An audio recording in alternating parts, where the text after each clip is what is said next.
Meus irmãos, a graça e a paz do Senhor seja sobre nós, amém?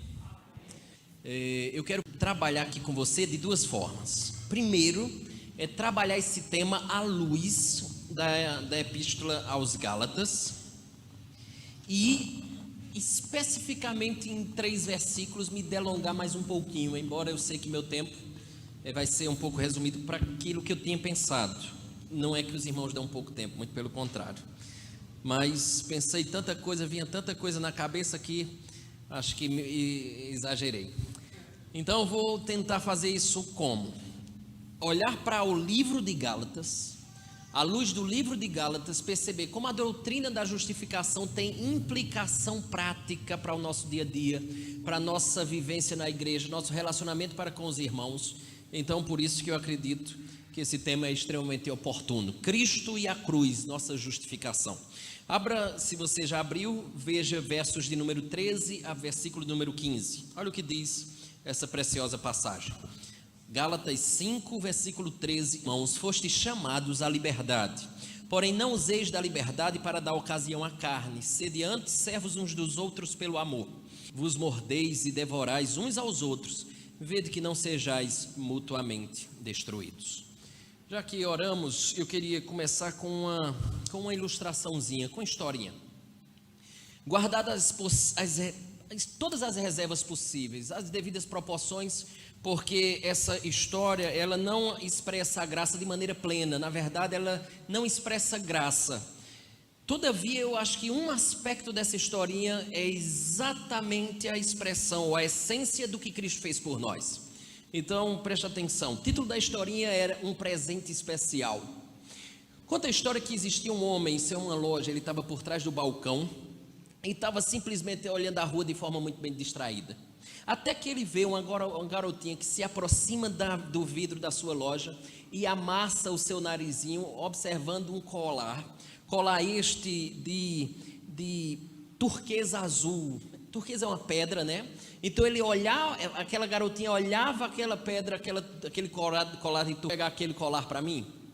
E ele perguntou, mas para que você quer aquele colar? Só que ele estava tão desconfiado daquela criança que fez uma pergunta a ela e disse assim: quanto de dinheiro você tem? Sem hesitar, aquela criancinha colocou a mão no bolso e tirou um lençolzinho, um lenço todo amarradinho, e foi desfazendo o nó um por um. E aí, quando desfez o nó, ela colocou em cima do balcão algumas moedazinhas que estavam lá. E disse assim: isso dá? Aí o homem simplesmente olhou aquelas moedas e disse o seguinte: bom, antes de o senhor falar, deixa eu dizer uma coisa. Eu quero dar esse presente à minha irmã, porque ela é mais velha do que eu e do que as minhas irmãs. E eu lembro que desde que a nossa mãe morreu, ela cuida da gente e não tem muito tempo para ela, porque tudo é gasto conosco. É aniversário dela hoje e eu queria dar esse presente, porque esse colar é a cor dos olhos dela. Ela tem os olhos azuis. Eu, sem dúvida alguma, acredito que ela vai ficar muito feliz com esse presente. Deixa eu fazer uma coisa com você. Eu posso contar o final da história no fim do sermão? Porque é uma coisa, se o sermão for ruim, você fica pelo menos pela história. Sabe o final, né?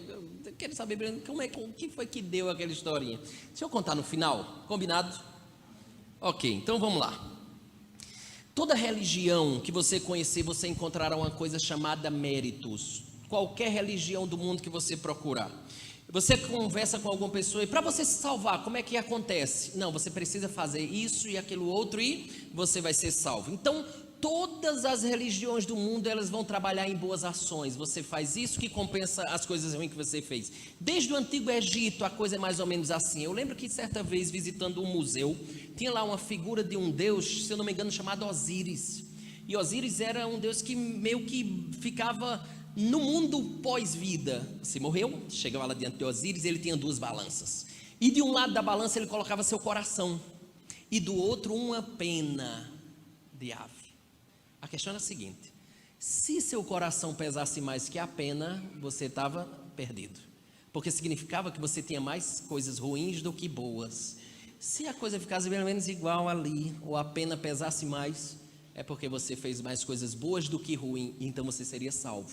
Então, desde o tempo passado, sempre teve essa ideia de boas obras. Sabe qual é a única exceção das religiões que você encontra pelo mundo que não é por meio de boas obras? Chama-se cristianismo, porque no cristianismo você tem algo que em outra religião você não tem, você tem graça. E essa é a grande lição e a grande mensagem do cristianismo. Porém, muitas vezes nós ainda queremos meio que adicionar obras na graça, infelizmente. Eu não sei você, mas eu já tive experiência com pessoas que diziam assim, não sei se eu vou causar problema aqui, mas vamos lá. Se causar, o pastor Zé Maria desfaz, nunca mais convido o pastor para vir. Mas eu já escutava pessoas mais ou menos assim, você vai dormir desse jeito? Você já imaginou se Jesus voltar agora? Ou na madrugada do seu sono? Como é que você vai subir aos céus se você estiver vestido assim? Olhe, se você fizer isso, ou você for, por exemplo, jogar futebol, ou coisa do tipo, coisas que você possa imaginar, se você fizer isso, você já imaginou se Jesus voltasse agora? O que ia acontecer com você? O que é que geralmente está imbuído aqui, o que está dentro do pacote do discurso de tal pessoa? É que você precisa de Jesus, mas você precisa fazer algumas coisas para ser salvo. Você não difere com esse discurso das outras religiões que entendem que você precisa fazer boas obras para ser salvo. Às vezes a gente acredita que nós temos que depositar fé em Jesus e viver uma vida certinha. Não é assim que a gente tem? Então é como se fosse fé em Jesus mais vida certinha igual salvação. Não saia, porque eu não estou dizendo nenhuma heresia, tá? Até parece, mas não é. Preste atenção nisso. E é o que o texto de Gálatas vai nos mostrar. Você vive uma vida, eu não estou dizendo que você não deve viver uma vida certinha, ou melhor, usando o termo bíblico, santa. Você deve sim viver uma vida santa, mas como consequência de alguém que já foi alcançado por Cristo. Você vive uma vida santa não para ser salvo, porque isso é Jesus mais boas obras. Você vive uma vida santa porque você já é salvo. Essa é a grande diferença do cristianismo. Então eu vivo uma vida santa, uma vida agradável ao Senhor, não para que eu alcance salvação, mas porque a salvação já me alcançou. E essa faz toda a diferença exatamente na mensagem do cristianismo, e por isso que esse texto nos ajuda muito a pensar nesse aspecto. Então vamos lá. Só uma coisa, quando Paulo envia os Gálatas, ou a Galácia, era uma região, não era um local específico, uma cidade específica. Então quando Paulo vai e faz aí a sua primeira, se eu não me engano, viagem missionária, Atos capítulo 13 e capítulo 14, você vai perceber que ele passa por essa região chamada de Galácia, e lá ele funda algumas igrejas, lá na cidade de Antioquia da Pisídia, lá em Cônio, lá em Listra, lá em Derbe. Estas são cidades que ele funda igrejas. Então quando você fala aos Gálatas, está falando não apenas dessas, é muito provável que existiam outras igrejas também, não apenas essas. Então ele está enviando para todas essas pessoas aqui, e nesse sentido é muito interessante, porque ao escrever a epístola aos Gálatas, ele está simplesmente defendendo claramente uma doutrina chamada de justificação pela fé, fazendo com que o grande reformador Martinho Lutero dissesse: Gálatas é a minha epístola, Gálatas é a grande epístola, embora ele gostasse muito de Romanos, porque Romanos tem muita coisa parecida. Alguns dizem que Gálatas é um resumo de Romanos. Gálatas foi muito forte para o Martinho Lutero, até porque ele, através dela, ele começou a pensar sobre a doutrina da justificação pela fé. Só que eu queria dizer uma outra coisa antes de nós adentrarmos no texto sagrado. A outra coisa que eu queria dizer é que muito provavelmente Gálatas é o primeiro, eu penso que é o segundo, mas alguns dizem que é o primeiro ou o documento mais antigo do Novo Testamento. Eu penso ser o segundo por outros fatores, achando que Tiago é o primeiro. Mas sendo o primeiro ou o segundo, o fato é, nós temos um dos documentos do Novo Testamento mais antigos em mãos.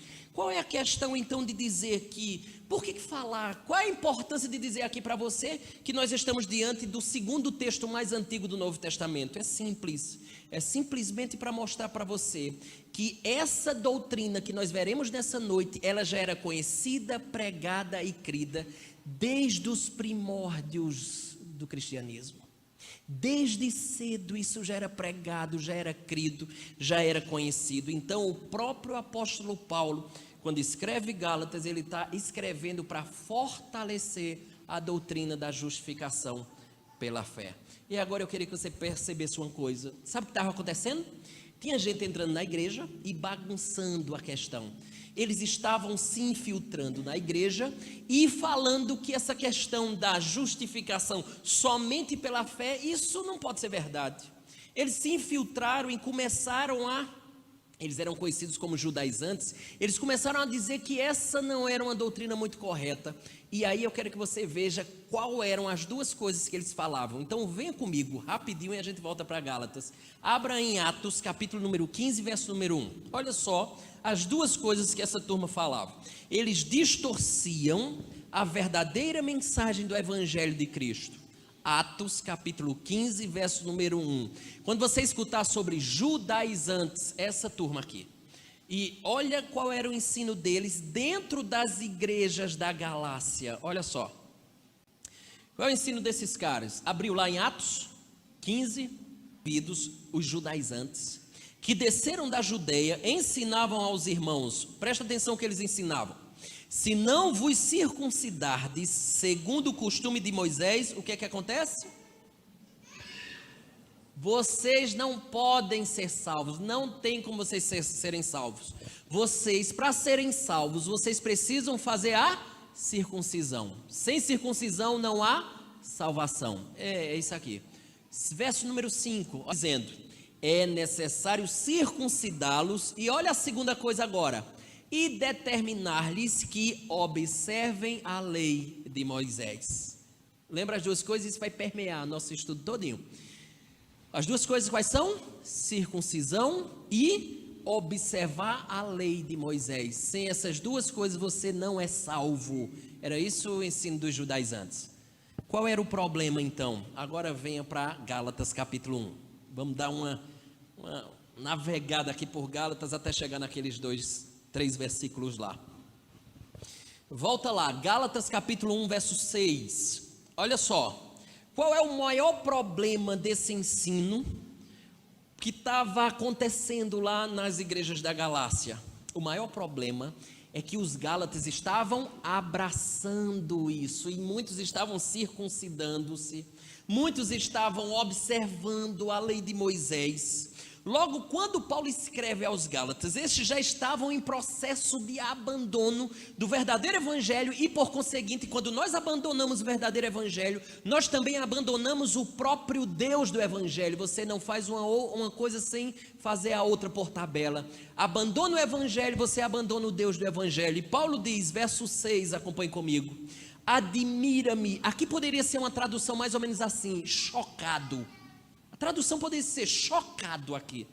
Admira-me, ou chocado eu estou, que estejais passando tão depressa daquele que vos chamou na graça de Cristo para outro evangelho.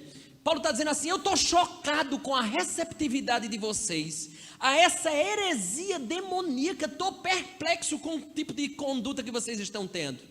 Por que eu estou admirado? Verso 6. A realidade não é o evangelho. Vocês estão abraçando isso, mas eu quero dizer de antemão, não é o evangelho. E ele deixa claro que tem muita gente infiltrado lá, trabalhando para isso. Observe a continuação do verso 7, olha o que ele diz: o qual não é outro, ou seja, não é o evangelho, senão que há alguns que vos perturbam e querem perverter, distorcer, mudar, querem distorcer o evangelho de Cristo. Mas escutem, verso 8 e verso 9: mas ainda que nós, ou um anjo do céu, ou um anjo vindo do céu, vos pregue evangelho que vá além do que vos tenham pregado, seja na Cristo Jesus, também temos crido em Cristo Jesus, para que fôssemos justificados pela fé em Cristo, e não por obras da lei, pois por obras da lei ninguém será justificado. Sabe o que Paulo está dizendo? É o seguinte aqui: vocês querem viver mediante a lei? Eu quero adiantar uma coisa bem simples para vocês: ninguém será justificado, ou seja, declarado justo diante de Deus por meio da lei. Você quer viver? Viva. Agora saiba de antemão, ninguém vai ser declarado justo diante de Deus, a ponto de por essa justiça adentrar os céus, por meio da lei? Ninguém. Vocês vão trabalhar para isso, mas vocês não vão receber isso. Se vocês acreditam na justificação pela lei, vocês anulam a graça de Deus, e é como se a morte de Jesus fosse desnecessária. É isso que vocês estão dizendo. Pule para o verso número 21, olha o que ele diz.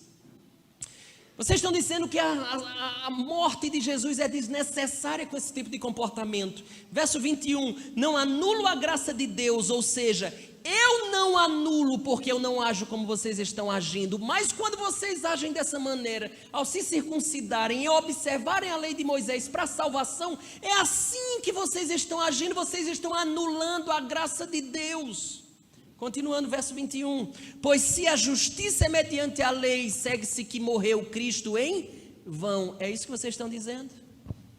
É assim que vocês creem? Vocês acreditam que Jesus morreu em vão? Deixa eu dizer uma coisa para vocês, e essa é uma das coisas que para nós cristãos, às vezes é uma dificuldade, porque alguns não entendem isso. Paulo vai dizer assim, escutem, nem no passado a coisa foi assim, ninguém foi justificado por lei. Nem no passado, e aí ele traz um exemplo do passado, e salte comigo para o capítulo 3, verso 6. Nem no passado, nunca foi pelas obras da lei. Veja o exemplo, verso 6, capítulo 3. É o caso de Abraão, que meu filho, lá no início da história. Por que hoje seria dessa maneira? Entendeu o que ele está dizendo? Não foi nem com Abraão. Vocês acham que hoje seria? Agora escute, se você viver pela lei, lembre-se de uma coisa, você tem que ser perfeito. Se você for viver pela lei, lembre-se, você tem que ser perfeito. Você não pode quebrar uma única vez a lei. Caso você quebre, você será maldito. Veja, verso de número 10, capítulo 3. Quer viver pela lei? Lembre-se, tem que ser perfeito. Todos quantos, pois, são das obras da lei, estão debaixo das coisas escritas no livro da lei, para praticá-las. E é evidente que pela lei ninguém é justificado diante de Deus. Por quê? Porque o justo viverá pela fé. A matemática é mais ou menos assim. Pega os 10 mandamentos, bem rapidinho, olha que exercício bacana. Primeiro mandamento diz assim, não terás outros deuses diante de mim. Segundo, não farás para ter imagens de escultura. Terceiro, não levarás o nome do teu Deus em vão. Quarto, guarda o dia de sábado para o santificar. Quinto, honra teu pai e tua mãe. Vamos pegar o 9º mandamento. Não dirás falso testemunho. Não mentirás. Você lembra quantas vezes você já mentiu na vida? Pastor, pelo amor de Deus. Acho que essa semana eu já nem lembro a quantidade de mentira que eu cometi. O que ele está dizendo aqui? Escute, se você viver pela lei, você vai ser julgado exatamente por ela. Cada quebra da lei que você teve, ou que você cometeu a infração, Deus há de puni-lo por cada quebra da lei.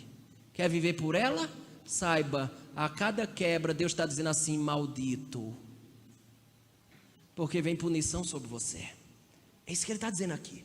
Agora presta atenção, ele está dizendo, meus irmãos Gálatas, nós vivemos pela fé em Jesus Cristo, Ele nos resgatou da maldição. Repare, veja, verso de número 13, Cristo nos resgatou da maldição da lei, fazendo-se Ele próprio maldição em nosso lugar. Quando vocês vivem baseado na circuncisão e na observância da lei de Moisés, vocês estão perdendo de vista a beleza do Evangelho, vocês estão desprezando o sacrifício de Jesus e não compreendem o propósito da lei de Deus. Escute, a lei de Deus não nos serviu para algo desse tipo. A lei de Deus nos serviu para outra coisa. Aí Paulo explica, veja verso número 24, olha o que ele diz, de maneira que a lei é uma palavra chamada paidagogos, que é de onde vem a nossa palavra pedagogia, de onde vem pedagogo, as nossas palavras no português. É interessante porque paidagogos ou aio era um servo, interessante, naquela época do apóstolo Paulo, onde esse servo era responsável pelo cuidado e educação dos filhos dos senhores. Era obrigação desses pedagogos ou do aio, que a tradução literal do termo aio é exatamente uma pessoa que conduz uma criança. A tradução poderia ser exatamente essa lá. Uma pessoa que conduz uma criança. Quando o camarada, a criança, chegava à maioridade, ele não estava mais sujeito ao aio, ao pedagogo, aquele servo que lhe conduzia. Veja uma vez mais o que Paulo diz depois desse pano de fundo aqui. Veja uma vez mais verso 24, olha o que ele diz. De maneira que a lei nos serviu de servo, de condutor. Imagina a cena aqui, a lei serviu assim, ó, pegava na minha mão e me conduziu. É isso que ele está dizendo, a lei me serviu, é como se ela pegasse na minha mão e nos conduziu a quem? A Cristo. Exato. A lei pega da minha mão e me coloca aos pés. Por que ela me coloca aos pés de Cristo? Por uma coisa muito simples. Porque quando eu olho o 9º mandamento, eu vejo que quebrei aquilo pra caramba. Quebrei muitas vezes, não só o 9º mandamento, mas os outros mandamentos do Senhor. Quantas vezes eu já assassinei alguém sem apertar o gatilho da pistola? A Bíblia diz que nós podemos assassinar alguém falando dela, denegrindo a sua imagem por trás. A Bíblia diz que nós podemos cometer o pecado do assassinato se intrigando de uma pessoa. É tanto que a gente usa uma expressão muito comum, a gente diz, fulano morreu para mim. Você matou. Isso é o quebra do 6º mandamento também. Veja quantas vezes você quebrou a lei de Deus. Então quando a lei de Deus pega na minha mão, ou me mostra ela por completo, ela me leva a Cristo, porque Cristo é quem cumpre toda a lei. Essa é a grande mensagem que ele está trazendo aqui. Eu não tenho como me salvar. Quando eu olho para a lei me leva a Cristo, que é Cristo quem cumpre toda a lei. A lei mostra-nos a necessidade de um Salvador, de alguém que cumpra toda a lei. Diante disto, é por isso que Jesus foi enviado como o quê? Como homem. Salte para o capítulo 4. Olha, verso de número 4 a 5. Olha o que ele diz. Vindo, porém, à plenitude do tempo, Deus enviou seu Filho, nascido de mulher, nascido sob a lei, para resgatar os que estavam sob a lei, debaixo dessa lei, sob a lei, a fim de que recebêssemos a adoção de filhos. Meus irmãos, ele está dizendo, é assim, eu de Campina Grande, você de Sumé ou de qualquer outra região ou de qualquer igreja, é assim, todas essas coisas, chega no capítulo 5. Até aqui nós vemos repetidas vezes Paulo está dizendo assim, que eles não precisam temer nenhuma condenação em virtude de seu fracasso em obedecer à lei. Veja como isso é extremamente, dá um refrigério, um alívio, porque às vezes a gente vive numa espécie de quase que judaizantes ou de legalista, de observar a lei para a salvação. Não, eu sou aceito por Deus, não por aquilo que faço, mas por aquilo que Jesus fez por mim. Você não vai ser mais aceito ou menos aceito por conta das coisas que nós fazemos. Só que isso tem implicação, você vai entender, porque senão a gente cai num lado muito perigoso, e eu vou explicar mais adiante. Mas ele está dizendo assim, você é justificado por Cristo. Aprenda isso definitivamente. E essa é a mensagem radical do Evangelho de Jesus. A mensagem radical é, mesmo que eu quebre a lei, eu não serei condenado. Mesmo que eu quebre a lei do Senhor, eu preciso lembrar que Jesus cumpriu a lei e eu estou nele, portanto eu sou salvo. Eu sou salvo por Deus. Mas muitos dirão assim, pastor, vá com esse tipo de conversa, vá com esse tipo de história, porque você não conhece os crentes de Sumé. Porque esse tipo de conversa faz com que as pessoas não levem uma vida santa. Então beleza, você vai viver assim então? Pastor, entenda uma coisa, esse tipo de discurso promove a libertinagem. Pessoas que não estão nem aí, querem viver de todo jeito. E aí você precisa lembrar, os Gálatas eram pagãos. E essa turma, depois que saber de uma historinha dessa, esses caras vão voltar a viver tudo aquilo que eles viviam. E aí também a gente pensa sobre isso. Veja verso 1 do capítulo 5, que coisa bacana. Ele diz assim, para a liberdade foi que Cristo nos libertou. Permanecei, pois, firmes e não vos submetais de novo a jugo de escravidão. Basicamente, o verso 1 do capítulo 5 resume o livro inteiro, penso eu. E sua frase inicial é bem forte. E é, às vezes, até redundante, obviamente, porque ele diz assim: Cristo vos libertou para a liberdade. Cristo não lhe libertou para que você simplesmente continuasse a ser um escravo. É claro que a Bíblia fala em outros termos que nós somos escravos de Jesus, mas não escravos da lei para a salvação. E escute uma coisa que para mim é o cerne da missão de Jesus. A missão inteira de Jesus era uma operação de libertação. Escute que o verbo nos libertou aqui, do verso número 1, ele está num tempo que a gente chama assim, é uma ação única que aconteceu no passado, mas que tem implicações ou consequências para o presente e hoje. A morte de Cristo na cruz do Calvário é uma ação única lá no passado, mas tem uma consequência extraordinária. Ele morreu para que você fosse livre. Todos os que estão nele, confiam naquela morte que passou, desfrutam dessa implicação. Nós somos livres em Cristo Jesus. Nós não perdemos a salvação. Eu acredito que os irmãos pensam assim também. Mas nós podemos perder a liberdade que temos no Evangelho. Por isso que ele diz assim, presta atenção uma vez mais, rapidinho, verso número 1. Ele diz: não vos submetais. Ele usa uma expressão, irmãos, que é fortíssima aqui. De novo. Não vos submetais de novo a jugo de escravidão. Você lembra que os cristãos gálatas, falei agora há pouco, eles eram pagãos. Qual é a implicação aqui? Por que ele usa de novo? Se esses caras nunca foram crentes, eles eram pagãos. Perceba a afirmação radical do apóstolo Paulo. Isso aqui é para nos quebrar de cima a baixo. Veja o que ele está dizendo. Ele está dizendo assim, a vida pagã, a vida idólatra no paganismo e a moralidade bíblica ou a mera religiosidade, entenda religiosidade aqui como alguém que vive observando a lei para ser salvo, conquistar a salvação. Então ele está dizendo assim, a vida pagã e a vida religiosa nesse sentido de obedecer certas regras para conquistar a salvação, elas duas são a mesma coisa, escravidão. Olha que coisa, e escute, essa é a mensagem do filho pródigo. É alguém que claramente a gente vê que se perdeu. Quem que se perdeu? O filho foi embora. Só que a gente perdeu de vista que lá a historinha que Jesus está contando, ele está contando para fariseu, que se achava salvo. Jesus estava dizendo, tem um que ficou lá, não perdoou o irmão, ele está dentro da casa e ao mesmo tempo perdido.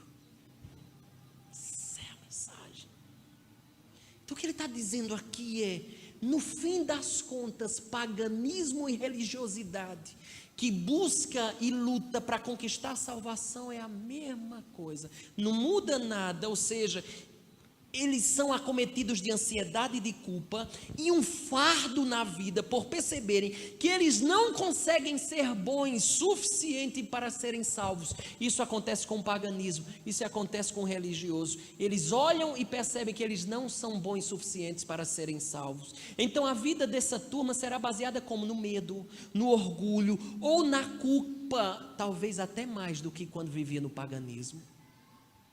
Por fim, os gálatas enfrentam uma decisão do tipo assim, ou uma coisa ou outra. Não dá para você ficar com as duas ao mesmo tempo.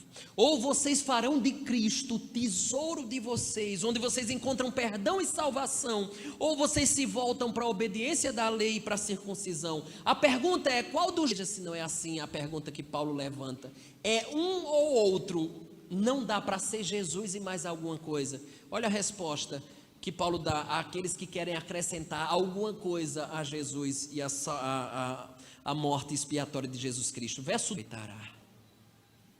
É mais ou menos assim, onde obras se encontra com Cristo, não dá para os dois ocupar o mesmo espaço.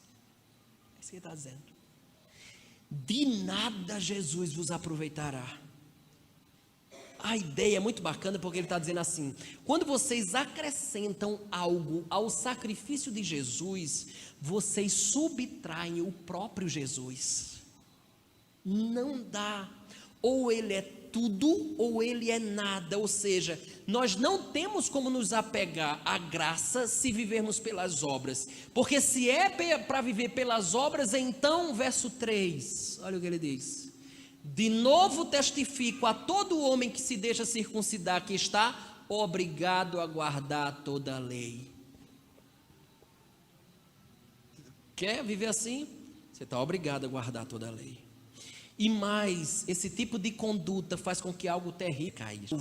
Ou ajudar, complementar a salvação que é dada por Jesus, você está desligado de Cristo. Da graça você decai e agora você passa a viver por obras. E aqui eu queria deixar bem claro: se a salvação, Paulo está dizendo, depende de seu desempenho, você nega a salvação pela fé em Jesus Cristo. Se a salvação depende do seu desempenho. E aqui eu quero deixar bem claro: o verso 4 não está dizendo que você perde a salvação. Versos 5 e 6 deixa isso ainda mais claro. Então, no lugar de vocês lutarem para se justificar, no lugar de vocês lutarem para serem salvos, que é um trabalho que você acaba fracassando, que ninguém pode se justificar por meio da lei, veja, eu quero encorajar vocês a aguardarem apenas em algo. Olha o algo, verso 5, olha que coisa fantástica. Esperança para nós, ela tem um sentido de mais ou menos assim: eu espero que determinada coisa aconteça. Um banho de mar, e de repente você olha toda aquela situação e diz assim: será que vai fazer sol amanhã? Aí o outro diz assim: olha, eu tenho esperança, eu espero como garantir que aquilo vai acontecer, ou seja, que vai fazer sol.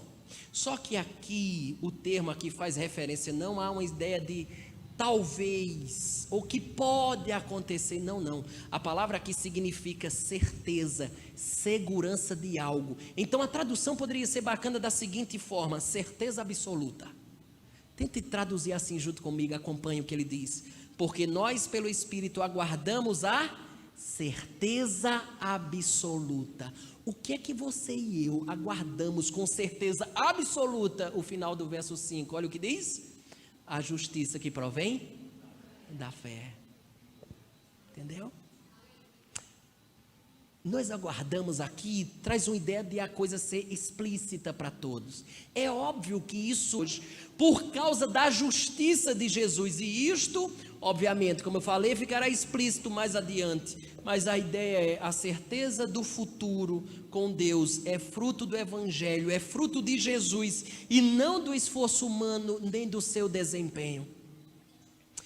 Nós, com certeza absoluta, aguardamos aquilo que ficará explícito para todas as pessoas, que nós somos justos, não por causa do nosso desempenho, mas por causa da justiça dele. Daí ele solta a bomba, pum, verso 6, olha o que ele diz: porque em Cristo Jesus nem a circuncisão, aqui entenda isso como representando as obrigações religiosas, circuncisão, tá?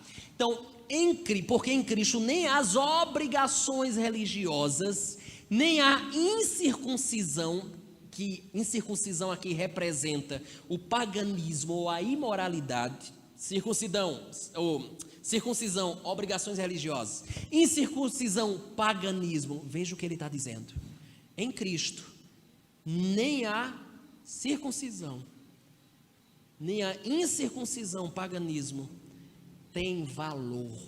Valor aqui é poder, tem poder algum, mas a fé que atua pelo amor. Qual é o ponto aqui? Nem a religiosidade, nem a falta dela estabelece um relacionamento com Deus. Quer uma pancada maior para um religioso isso? Seu estado diante de Deus é tal como um estado de pagão, se assim você vive. É isso que ele está dizendo. Isso é forte demais. Você já imaginou você seguir regras e mais regras, regras e mais regras, e você escutar exatamente isso? Que seu estado de vida é semelhante a um pagão. Porque você faz isso para alcançar a salvação. Portanto, ao tratar de religião e não religião valendo ou podendo alguma coisa ou coisa alguma, ele quer dizer que elas não servem para nada em se tratando em nossa retidão e posição diante de Deus. Nada. Seu desempenho não lhe acerta com Deus, como a sua falta de desempenho não lhe coloca mais perdido. Está tudo no mesmo patamar, perdido e carente de salvação. Veja ainda, o que é que tem valor então? O que tem valor está lá no final do verso 6, ou o que tem poder. O que é que tem poder? Final do verso 6, mas a fé que atua pelo amor. A fé impulsiona o amor. Nós aprendemos que Deus nos amou, não pelo que fazemos para Ele, não é isso, mas por sua pura graça, sem que nada nós pudéssemos fazer em troca. Essa é a grande verdade da doutrina da graça, que nós somos salvos por meio da justificação pela fé. Deus nos deu tudo de graça. À luz desse ensino, à luz dessa verdade, à luz dessa fé, ela atua como? Pelo amor. Como é que é isso?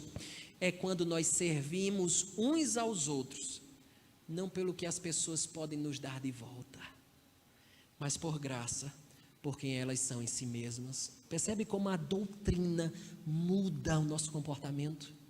Eu não vou agir com as pessoas diante daquilo que eu posso angariar delas, ou por aquilo que elas merecem. Eu ajo de forma idêntica a como Cristo agiu por mim. Veja, verso de número 7. Vós corrieis bem. Quem vos impediu de continuar a desobedecer a verdade? Vocês continuaram, vocês caminhavam bem, a corrida estava boa, mas alguém impediu vocês de continuar a corrida, igual aquele Vanderlei Cordeiro de Lima, lembra numa Olimpíada lá de Atenas, 2004, se eu não me engano, aquele cara entrou lá no meio, impediu, ele acabou chegando em terceiro quando liderava a prova. Alguém fez isso com os Gálatas, um cara daquele entrou no meio da corrida e atrapalhou.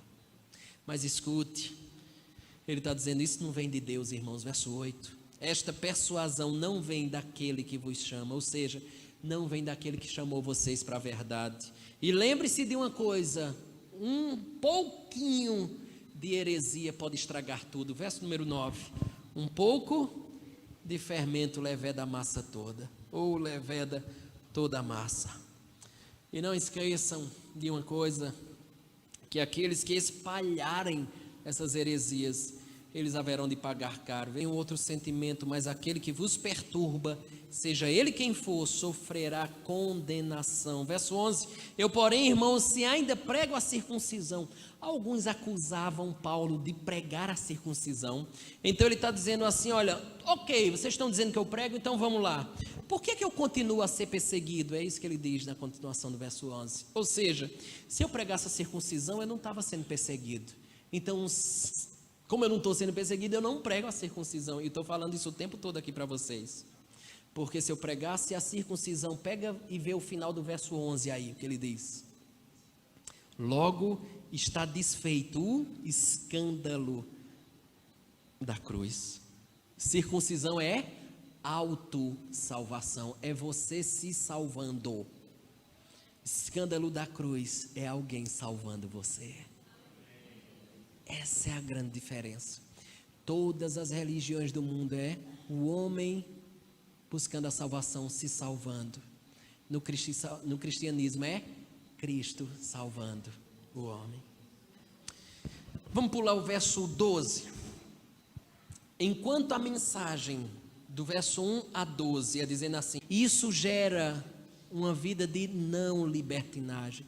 Não é porque a coisa é assim que você vai viver uma vida libertina. Veja verso 13, olha que coisa que ele diz.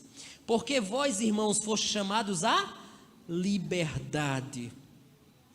Isso tem uma conexão muito grande com o verso 1 e verso 8 do capítulo 5. Lá no verso 1 ele disse que para a liberdade foi que Cristo nos libertou. Ou seja, vocês foram chamados à liberdade porque Cristo nos libertou. Cristo nos libertou de quê? Capítulo 3, verso número 13 diz que Cristo nos libertou, nos resgatou da maldição da lei. Ele já nos disse isso. Por que maldição? Porque cada vez que eu quebro a lei de Deus, existe uma penalidade. E é por isso que no mesmo versículo, número 13, do capítulo 3, ele disse: Cristo fez-se maldição em nosso lugar. Ou seja, a punição que viria para nós, a penalidade que viria para você, foi derramada em sua totalidade na pessoa de Jesus Cristo. Portanto, Ele nos libertou de nós vivermos uma vida em observância da lei para alcançarmos, conquistarmos a salvação. Portanto, vocês foram chamados à liberdade, mas não transformem a liberdade que vocês receberam numa ocasião à carne. A palavra ocasião aqui significa pretexto, motivo, oportunidade. Só que tem uma coisinha muito bacana aqui nessa palavra, porque ela significa, ela era utilizada para base de operações, de onde partia alguma atividade que você ia fazer, atividade qualquer. Então, quando era utilizada essa palavra ocasião, que é uma palavra grega chamada forma, então significa que você, nesse contexto, você se encontra em uma oportunidade ou numa ocasião vantajosa para algo que você está tentando ganhar, adquirir. Presta atenção agora nisso. A ideia seria: não usem da liberdade que vocês têm. Agora eu queria que você prestasse atenção nisso, que a gente também às vezes não presta, porque a gente só cita os textos da obra da carne e da obra do Espírito. Presta atenção, a maioria dos pecados pertencem à categoria das relações interpessoais. Você está percebendo isso?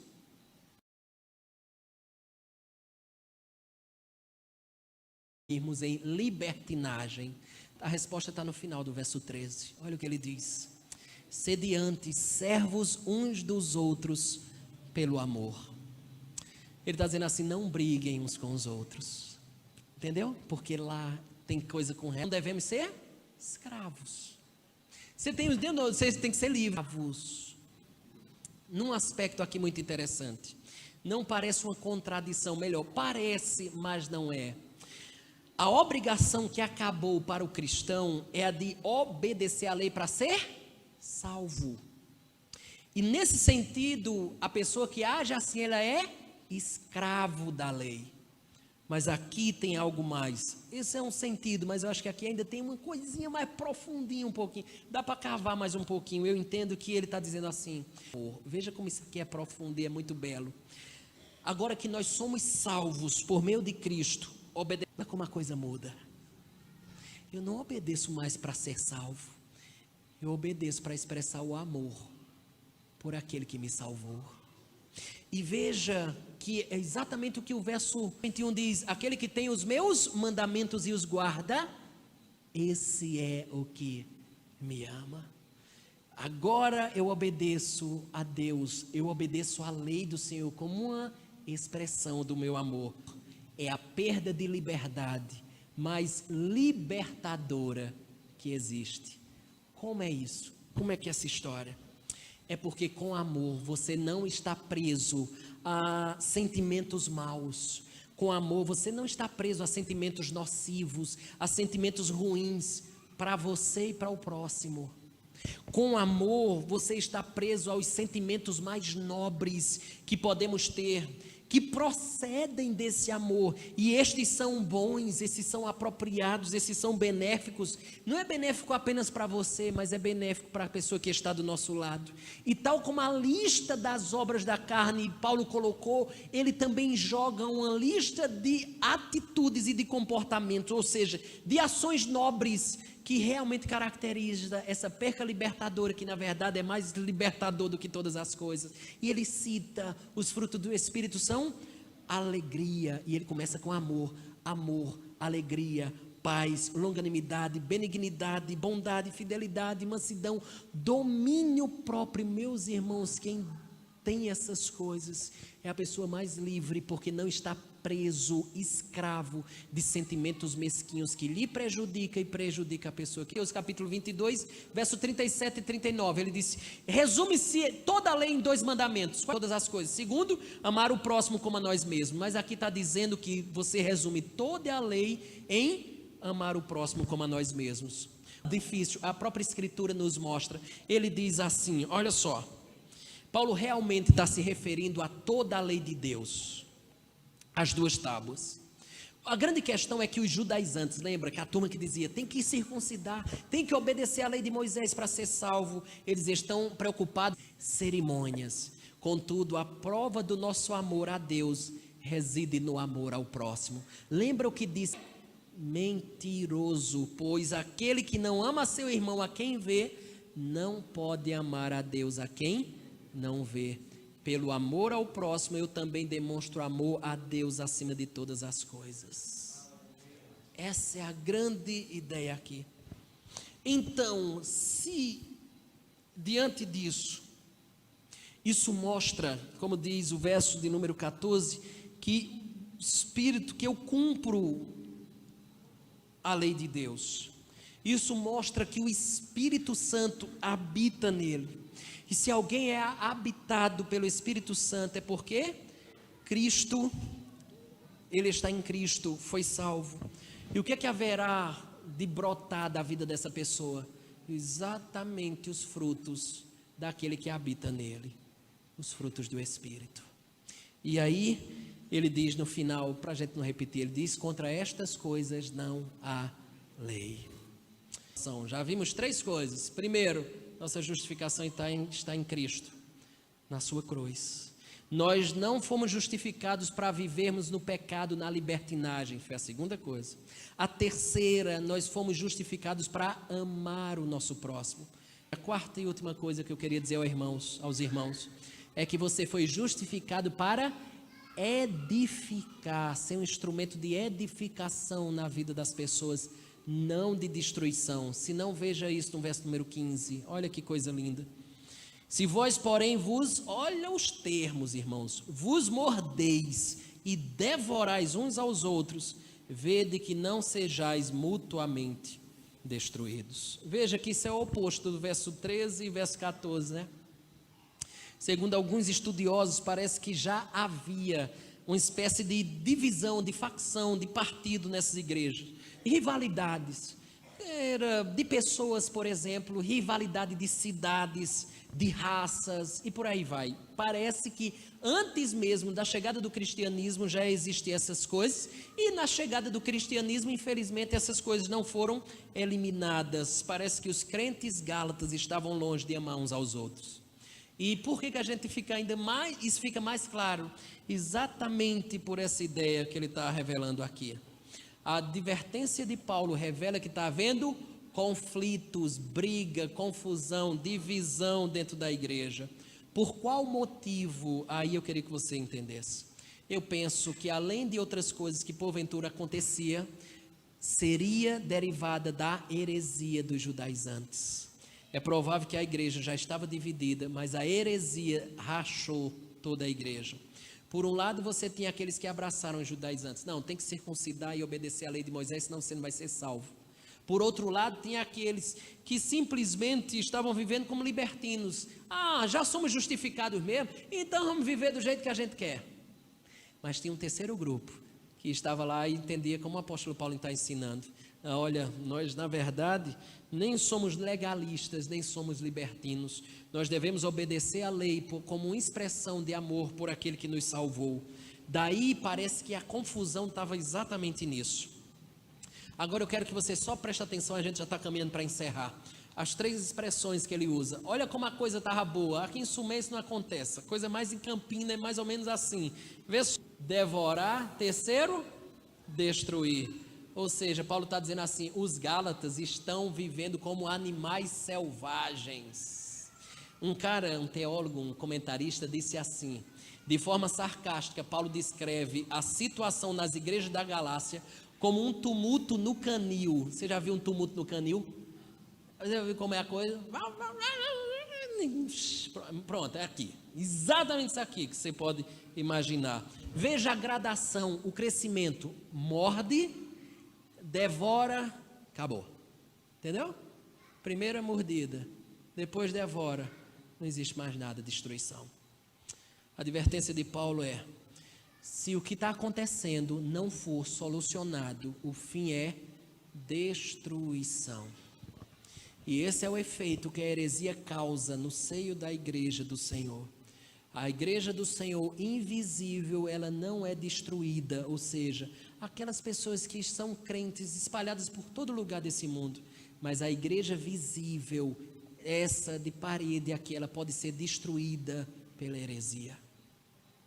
Então Paulo está dizendo, se vocês não resolverem os conflitos, se vocês não tratarem o que está acontecendo, o fim é, trair 3 lições e a gente encerra. Primeira delas, eu quero dizer, nem toda divisão é fruto de heresia, mas toda heresia causa divisão.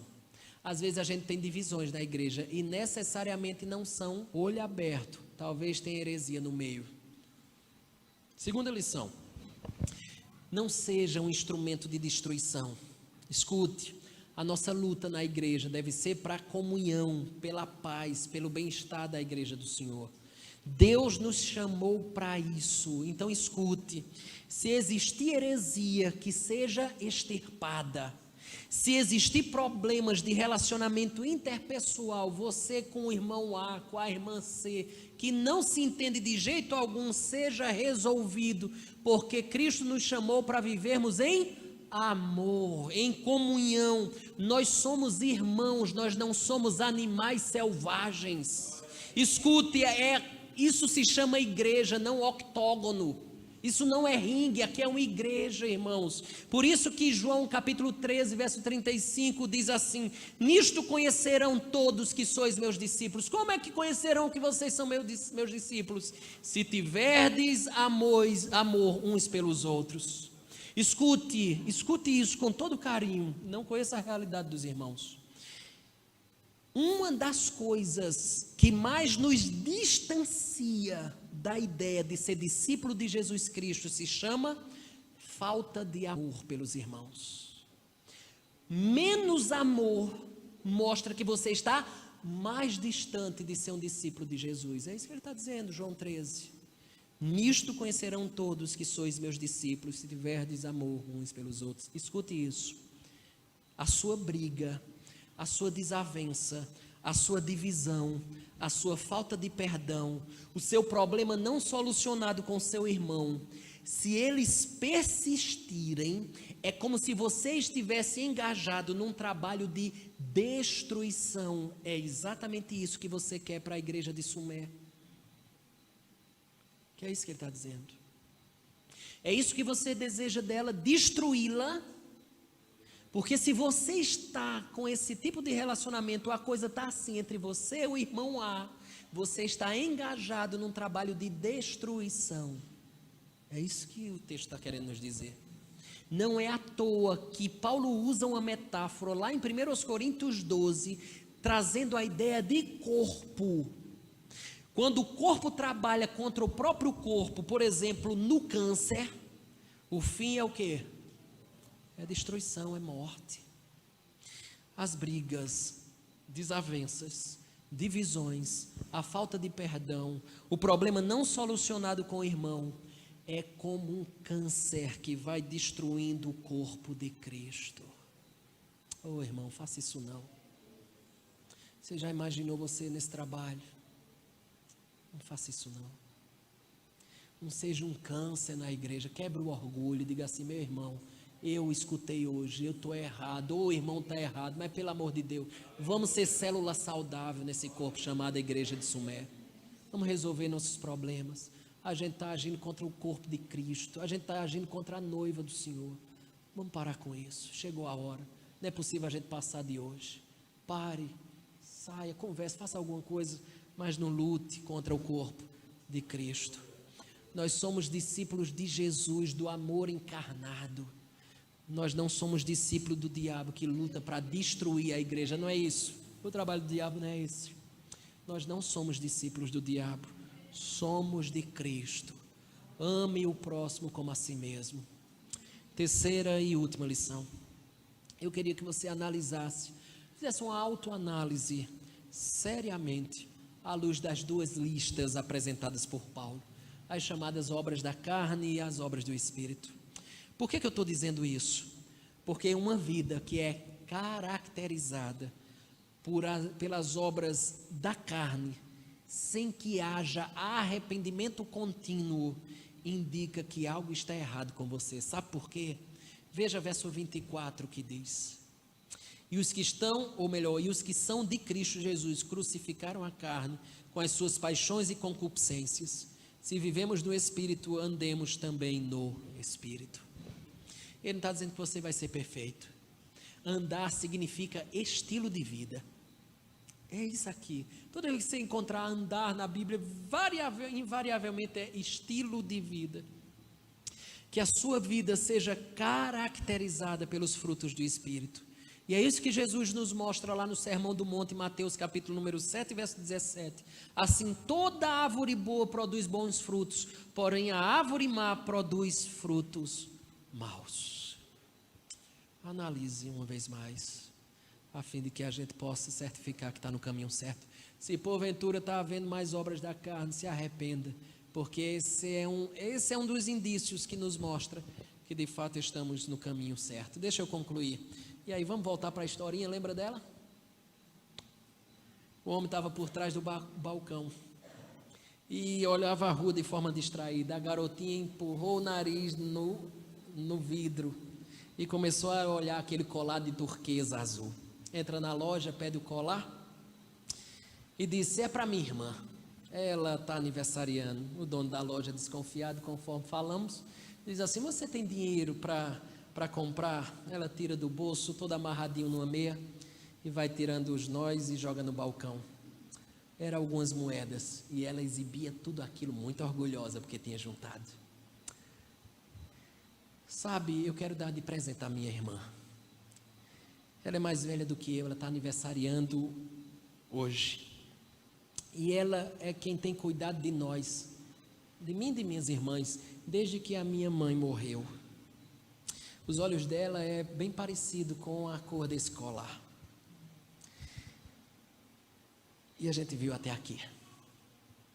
O dono da loja, ele vai para o interior. Vou leve com muito cuidado. A bichinha daquela garotinha saiu saltitando, pulando, feliz da vida rua abaixo. Só que no mesmo dia, chegou uma jovem de cabelos loiros e com os olhos azuis. E ela colocou sobre o balcão um tal de um colar azul, lá em cima do balcão. E ela perguntou: moço, esse colar foi comprado aqui? O rapaz respondeu: sim, senhora. A pergunta que eu quero fazer para o senhor é: quanto é que custou esse colar? O homem disse assim, o dono da loja: minha senhora, me perdoe, mas o preço de qualquer produto na minha loja é sempre um assunto muito confidencial entre vendedor e cliente. A moça continuou e disse assim: a minha irmã tinha somente algumas moedas. Ela não teria condições de comprar esse colar de turquesa. O homem tomou o estojo daquela mulher, refez o embrulho, com extremo carinho, colocou o laço e a fita lá de volta e disse as seguintes palavras. Ela pagou o preço mais alto. Ela pagou o preço que qualquer pessoa não pôde pagar. Ela deu tudo o que tinha. Está pago e você não precisa fazer nada, nem dar absolutamente mais nada. Seja apenas grata, porque essa mocinha lhe ama demais. O silêncio encheu aquela loja. Aquela jovem começou a chorar, suas lágrimas rolavam pela face, emocionada, com todo o carinho, enquanto ela tomava o embrulho e voltava para casa. Mas escute, essa história, ela não expressa a graça em sua plenitude, porque nem você nem eu merecíamos absolutamente nada. Ao contrário da jovem que cuidava daquela pequenina. Arranque tudo da história e fique apenas com esse trecho. Ele pagou o preço mais alto que qualquer pessoa poderia pagar. Ele deu tudo o que tinha. Ele deu a si mesmo. Está pago. Você não precisa fazer nada. Você não precisa acrescentar absolutamente nada. seja apenas grato, porque Ele lhe amou demais. Vamos orar.